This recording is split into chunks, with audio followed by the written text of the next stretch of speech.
sogros humilharam o pai pobre no casamento. Mas ele pegou o microfone e revelou: Dona Mercedes era o tipo de mulher que a vizinhança inteira conhecia pelo cheiro do café coado e pelo som da vassoura de palha no pátio logo cedo, mas que a própria família parecia ter aprendido a olhar sem enxergar. Ela vivia em uma casa de paredes descascadas e janelas de madeira que rangiam com o vento, um lugar que cheirava a alfazema e a bolinho de chuva, mas que para os seus filhos, Marcos e Silvana, era apenas um lembrete de uma origem que eles queriam deixar para trás. Aposentada após décadas trabalhando como costureira em uma fábrica de uniformes, Mercedes passava os dias cuidando de suas roseiras e remendando roupas para os vizinhos em uma máquina de costura Singer antiga, aquela de pedal que fazia um barulho rítmico, quase como um coração batendo. O grande evento daquele ano era o aniversário de 60 anos de Marcos, seu filho mais velho, que havia se tornado um empresário bem-sucedido no ramo imobiliário, e agora vivia em uma mansão cercada por muros altos e seguranças. Mercedes passou meses economizando cada centavo da sua pequena aposentadoria para comprar o presente perfeito. Ela não queria apenas algo material, queria algo que carregasse o peso do seu amor. Decidiu, então, bordar à mão uma colcha de retalhos, usando pedaços de tecidos que guardava de roupas que Marcos usou quando criança, cada ponto dado com uma agulha que já não era tão fácil de guiar por causa da artrite nos dedos. No dia da festa, Mercedes vestiu seu melhor vestido, um modelo de linho azul claro que ela mesma havia feito 10 anos antes, e calçou os sapatos pretos que guardava para missas de domingo. Na mão, levava a colcha embrulhada em papel pardo, amarrada com um barbante de algodão. Quando chegou à mansão, o contraste foi imediato. O estacionamento estava cheio de carros importados, e o jardim estava decorado com luzes de cristal e mesas cobertas por toalhas de seda branca. Na entrada, uma recepcionista jovem, vestida de forma impecável, olhou para as mãos calejadas de Mercedes e para o embrulho simples antes de perguntar quem ela era. Sou a mãe do aniversariante, disse Mercedes com um sorriso tímido. A moça hesitou, consultou uma lista e, com um olhar de desdém que tentou disfarçar, indicou uma mesa nos fundos, perto da área onde os garçons entravam e saíam com as bandejas de champanhe. Mercedes sentou-se sozinha. Ela observava o filho circulando entre homens de terno caro, rindo e brindando. Marcos a viu de longe, mas apenas acenou com a cabeça, e continuou a conversa, como se aproximar-se daquela senhora de mãos ásperas pudesse manchar a imagem de sofisticação que ele tanto lutou para construir. Sua nora, Beatriz, passou por ela com um vestido que custava o preço de 10 máquinas de costura, e apenas comentou que era bom que ela tivesse vindo, mas que tomasse cuidado para não deixar o embrulho no chão para não atrapalhar a passagem.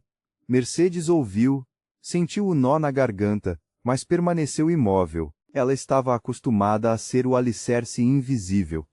Durante o jantar, as humilhações silenciosas continuaram. Silvana, a filha mais nova, sentou-se à mesa principal com a família do marido rico, e sequer chamou a mãe para tirar uma foto. Mercedes via os convidados cochichando, olhando para o seu vestido simples e para o papel pardo em cima da mesa lateral.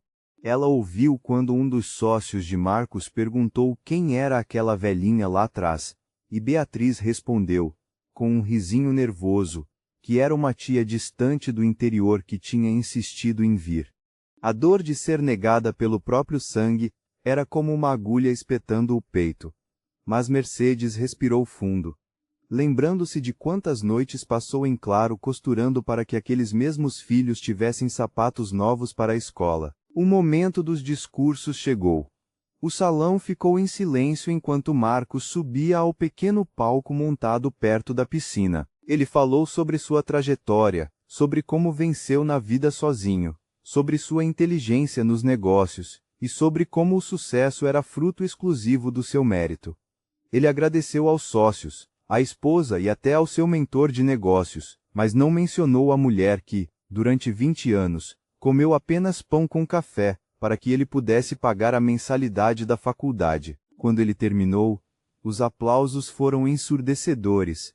Foi então que um convidado inesperado se levantou. Era o Dr. Arnaldo, um dos homens mais ricos e respeitados da cidade, um investidor que todos ali tentavam impressionar há anos. Ele não caminhou em direção ao palco, mas sim em direção à mesa dos fundos, onde Mercedes estava.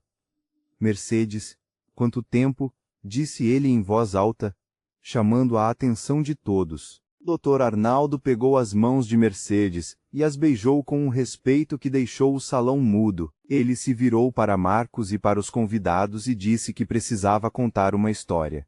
Há 30 anos, eu era um jovem começando um pequeno negócio de tecidos e estava prestes a falir, contou Arnaldo. Eu não tinha crédito no banco e ninguém confiava em mim. Foi essa mulher aqui, a dona Mercedes, que trabalhava na fábrica como costureira-chefe, que reuniu todas as suas economias de uma vida, o dinheiro que ela guardava para reformar sua casinha, e me emprestou sem pedir juros, apenas com um aperto de mão, porque ela acreditava no trabalho honesto. Se eu sou o homem que sou hoje, e se minha empresa existe, é porque essa senhora teve a coragem de ser meu suporte quando todos me deram as costas. O silêncio que se seguiu foi absoluto. Marcos ficou pálido, a taça de champanhe tremendo em sua mão.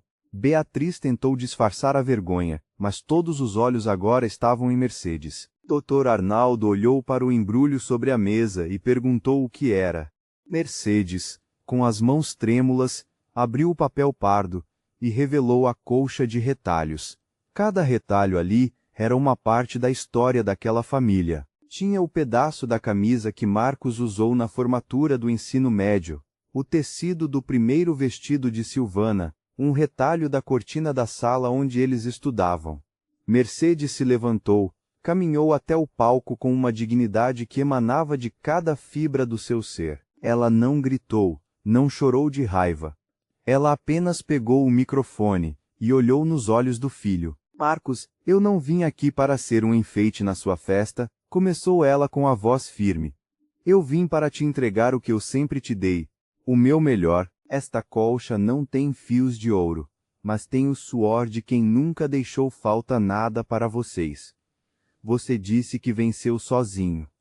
E eu fico feliz que você pense assim, porque significa que eu cumpri meu papel de te dar asas. Mas lembre-se de que, para um pássaro voar alto, o ninho teve que ser firme. A riqueza que eu deixo para você não está na sua conta bancária.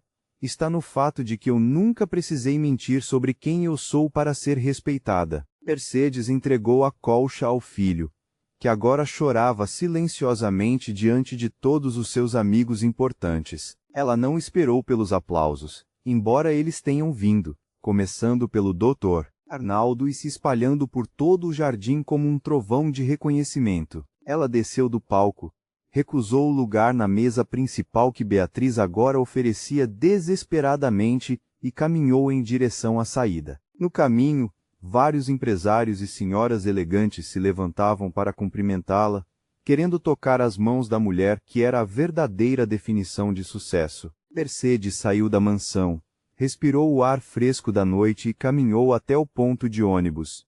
Ela sentou-se no banco de madeira da parada, sentindo o peso da idade, mas com a alma leve. Ela sabia que, a partir daquela noite, seu filho nunca mais olharia para uma pessoa simples sem lembrar de quem o carregou no colo. Ela voltou para sua casinha, acendeu a luz da cozinha, passou um café e sentou-se em sua poltrona de balanço. O silêncio da casa não era de solidão, era de paz. Ela era Mercedes, a costureira, a investidora de almas, a mulher que não precisava de mármore para ser rainha. Dias depois, Marcos apareceu na porta de sua casa. Sem o terno caro, sem o carro de luxo, ele sentou-se no chão, encostou a cabeça no colo da mãe e pediu perdão. Mercedes apenas acariciou os cabelos do filho, porque o amor de uma mãe não guarda mágoa, apenas espera o tempo da colheita. A história de Mercedes se espalhou pelo vilarejo, tornando-se uma lenda de sabedoria e força. Ela passou a ser convidada para palestrar em escolas, contando como a honestidade e o trabalho duro são os únicos tecidos que não desfiam com o tempo. A exaltação de Mercedes não veio através de troféus, mas através do respeito profundo de uma cidade inteira que aprendeu a enxergar a grandeza escondida na simplicidade. Ela continuou costurando, não mais por necessidade, mas por prazer, ensinando às jovens da vizinhança que cada ponto dado na vida deve ser feito com intenção e amor. No final de sua jornada, Mercedes era a pessoa mais rica daquela região, pois sua fortuna era medida em corações que ela ajudou a remendar. Esta história nos ensina que o valor de uma pessoa não está no que ela veste ou no que ela possui, mas no legado de bondade que ela deixa para trás. Muitas vezes, aqueles que menosprezamos são os pilares que sustentam o teto sob o qual dormimos. Nunca se esqueça de honrar suas raízes, pois é delas que vem a força para alcançar o céu. Se essa história de superação e vitória moral da Dona Mercedes tocou o seu coração e te fez lembrar de alguém especial, não deixe de demonstrar o seu apoio. Deixe o seu like aqui embaixo para que essa mensagem de valorização da terceira idade chegue a mais pessoas que precisam ouvir essas palavras. Comente aqui embaixo o que você faria se estivesse no lugar dessa mãe, ou se já passou por algo parecido em sua família. Eu quero muito saber a sua opinião e ler as suas histórias de vida. Compartilhe este vídeo com seus amigos e familiares, especialmente com aqueles que precisam de um lembrete sobre o que realmente importa na vida. Sua interação é fundamental para que possamos continuar trazendo narrativas inspiradoras como esta, que aquecem a alma e nos fazem refletir sobre nossos valores. Muito obrigado por acompanhar até aqui e por fazer parte desta comunidade que valoriza a sabedoria e a experiência daqueles que vieram antes de nós. Que a história da Dona Mercedes sirva de luz para os seus dias e te inspire a ser o alicerce de amor na vida de alguém hoje mesmo.